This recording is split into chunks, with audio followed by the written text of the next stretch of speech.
জিলহজের প্রথম 10 দিন, প্রথম 10 দিনের কথা আল্লাহ পাক রব্বুল আলামিন পবিত্র কোরআনের ভিতরে ইরশাদ করেছেন। সূরা ফাজর 30 নম্বর পারায়, এটা আমাদের সকলের পরিচিত একটা সূরা।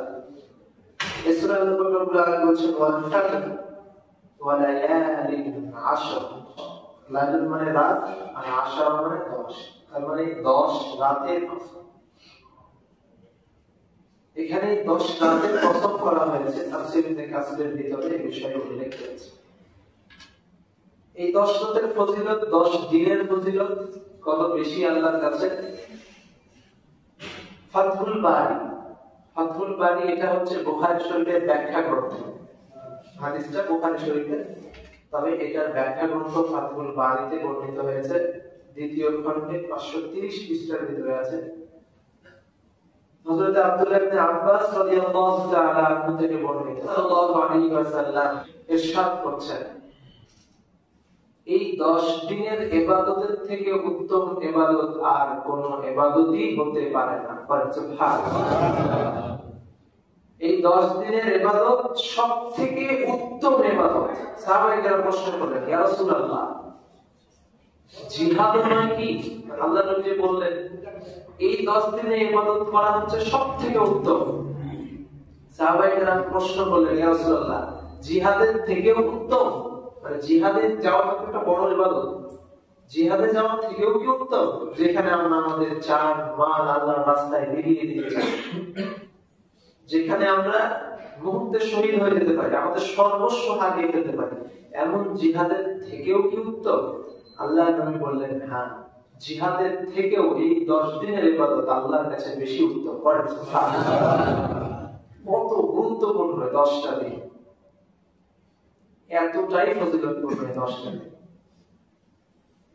আর এই 10 দিনের প্রতিদিনে যদি আপনি নফল রোজা রাখতে পারেন, 9 দিন আরাফাত দিন পর্যন্ত, 1 তারিখ থেকে নিয়ে এক একটা রোজা, মানে প্রতিদিন একটা করে রোজা রাখতে পারেন, এই এক একটা রোজার বিনিময়ে আল্লাহ পাক রব্বুল আলামিন এক এক বছর রোজা রাখার সওয়াব দিবেন। আমরা রমজানে 30 রোজা রেখেছি, তারপরে শাওয়ালে 6টা, তারপরে আমরা পেয়েছি পুরো 1 বছরের সওয়াব। মানে 30 আর 6 36টা রাখার পরে 1 বছর।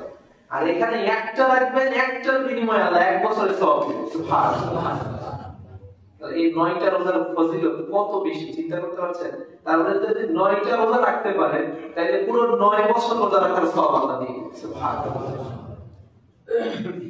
আর এই রাতগুলো, যেগুলো দিনের রোজা, তো দিনের, আর রাতের ইবাদত। আচ্ছা, আমরা কি বুকে হাত দিয়ে একজন বলতে পারবো যে আমি আমার জীবনে একটা লাইলাতুল কদর অবশ্যই পেয়েছি? এরকম বলতে পারবো? যারা ইতিকাফে থেকেছেন কখনো, তারা বলতে পারবেন যে হ্যাঁ, আমরা পেয়েছি। কারণ ইতিকাফে থাকলে আল্লাহ রাসূল ওয়াদা করেছেন, যে ব্যক্তি ইতিকাফে থাকে আল্লাহ তাকে লাইলাতুল কদর দান করেন। সুবহানাল্লাহ। কিন্তু যে ব্যক্তি ইতিকাফে ছিল আর যে ছিল না, ও ভাই, কেউ বলতে পারবে না নির্দিষ্ট করে যে ওই দিনটাই লাইলাতুল কদর ছিল, পারবে? কিন্তু আল্লাহ নবী এখানে বললেন যে এই যে জিলহজ মাসের প্রথম 10টা দিন, এই 10 দিনের দিবাগত রাত্রিতে যারা ইবাদত করবে, এক এক রাত্রি ইবাদতের বিনিময়ে এক একটা লাইলাতুল কদরের সওয়াব আল্লাহ দান করবেন। নিশ্চিত। তাহলে লাইলাতুল কদর রমজান মাসে যারা মিস করেছেন, এখানে ওইটা কাজা আদায় করার একটা সুযোগ আছে। তাহলে এই 9টা দিন আমাদের জন্য অত্যন্ত গুরুত্বপূর্ণ। সারা রাত ইবাদত করার দরকার নেই। আপনি মনে করছেন যে লাইলাতুল কদর পেতে হলে মনে হয় আমাকে সারা রাত ইবাদত করতে হবে, বিষয়টা এমন নয়। আপনি ইশারের নামাজ পড়েছেন, ইশারের নামাজের পরে কিছু কোরআন তেলাওয়াত করেছেন, তো ঘুমিয়ে গেছেন। আবার শেষ রাতে উঠে কয়েক রাকাত নামাজ পড়েছেন, তাহাজ্জুদ পড়েছেন, একটু দোয়া দরুদ করেছেন, জিকির করেছেন, ফজরের নামাজ আদায় করেছেন। এতে করেই আল্লাহ পাক রব্বুল আলামিন পুরো রাত ইবাদতের সওয়াব দিয়ে দিবেন। একটা হাদিসে এমন আছে, যে ব্যক্তি ইশারের নামাজ পড়লো এবং ফজরের নামাজ পড়লো জামাতের সাথে, আল্লাহ পাক রব্বুল আলামিন সারা রাত সে ঘুমাবে, কিন্তু সারা রাত জেগে থেকে নফল ইবাদত করার সওয়াব আল্লাহ তাআলা আমলনামায় দিয়ে দিবেন। সুবহানাল্লাহ।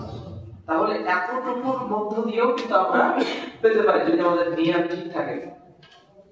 তাহলে সামনে যে 10টা দিন আসতে চলেছে এটা আমাদের জন্য খুবই খুবই গুরুত্বপূর্ণ। জিলহজের চাঁদ যখন উঠে যাবে তখন আমাদেরকে এই 10টা দিন সম্পর্কে প্রস্তুতি নিতে হবে। রোজা রাখার একটা অভ্যাস আমাদের অলরেডি হয়ে আছে, যেহেতু কিছুদিন আগেই দেখেছি। তাই চেষ্টা করব আমরা 9টা রোজা রাখার চেষ্টা করব ইনশাআল্লাহ। এবং 10টা রাত, ঈদের রাত্রিটাও দরকার। রোজা তো আপনি ঈদের দিন রাখতে পারবেন না, কিন্তু ঈদের যে রাত্রি হবে সেই রাত, যেটাকে আপনারা চাঁদ রাত বলেন, যদিও এখানে চাঁদ ওঠে 10 দিন আগে, তবুও ঈদের আগের রাত্রিটা আমরা আনন্দে উল্লাসের মধ্যে কাটাই। তো এই রাত্রির ইবাদত আল্লাহর কাছে অনেক প্রিয়। 5টা রাত্রির ইবাদত আল্লাহর কাছে সবথেকে প্রিয়। এর ভিতরে 2 ঈদের রাত্রির ইবাদত রয়েছে। তাই 10টা রাত্রি জাগ্রত থেকে আমরা আল্লাহর ইবাদত বন্দেগী করার চেষ্টা করব। সকলে করেন ইনশাআল্লাহ। আল্লাহ আমাদের তৌফিক দান করুন, আমিন। এই 10টা দিনের ফজিলত, গুরুত্ব অনেক বেশি। তাই আমাদেরকে প্রস্তুতি নিতে হবে। আর যে 5-6 দিন আছে, আজকে তো 24 তারিখ, আর যে 5 দিন বা 6 দিন আছে, এই 6 দিন আপনি ভালো মতো রেস্ট করেন আর আল্লাহর কাছে দোয়া করেন যেন এই কয়েকদিনের ভিতরে আর মৃত্যু না আসে, ওই পর্যন্ত যেন আমরা পৌঁছাতে পারি। এবং সেই 10 দিনে ইবাদত করার নিয়ত এই মুহূর্তেই করেন। কারণ আল্লাহ নবী বলেছেন, কোন ভালো কাজের নিয়ত যখন বান্দা করে, নিয়ত করার সাথে সাথে আল্লাহ ওই ভালো কাজ করার সওয়াব তার আমলনামায় লিখে দেন। সুবহানাল্লাহ। আমি করতে পারি অথবা নাও করতে পারি, আমি পরেও যেতে পারি, কিন্তু এখন আমি এই নিয়তটা করব যে ইনশাআল্লাহ আগামী 9 দিন আমি রোজা রাখবো, আরাফাত দিবস পর্যন্ত রোজা রাখবো, এবং 10টা রাত্রি আমি জেগে জেগে আল্লাহর ইবাদত বন্দেগী করব। আমি এখন নিয়ত করব, আমি যখন মারাও যাই তবু আল্লাহ পাক রব্বুল আলামিন ওই ইবাদতগুলো করলে যে সওয়াবগুলো হতো সেগুলো আমার আমলনামায় এখনই লিখে দিবেন। সুবহানাল্লাহ। আর যদি আপনি আমি বেঁচে থাকি এবং সেই ইবাদতগুলো সম্পূর্ণ করি, তাহলে যে সওয়াব দেওয়ার কথা ছিল সেটাকে আল্লাহ 10 গুণ বাড়িয়ে দিবেন। সুবহানাল্লাহ। তাহলে নিয়ত করছি তো ইনশাআল্লাহ।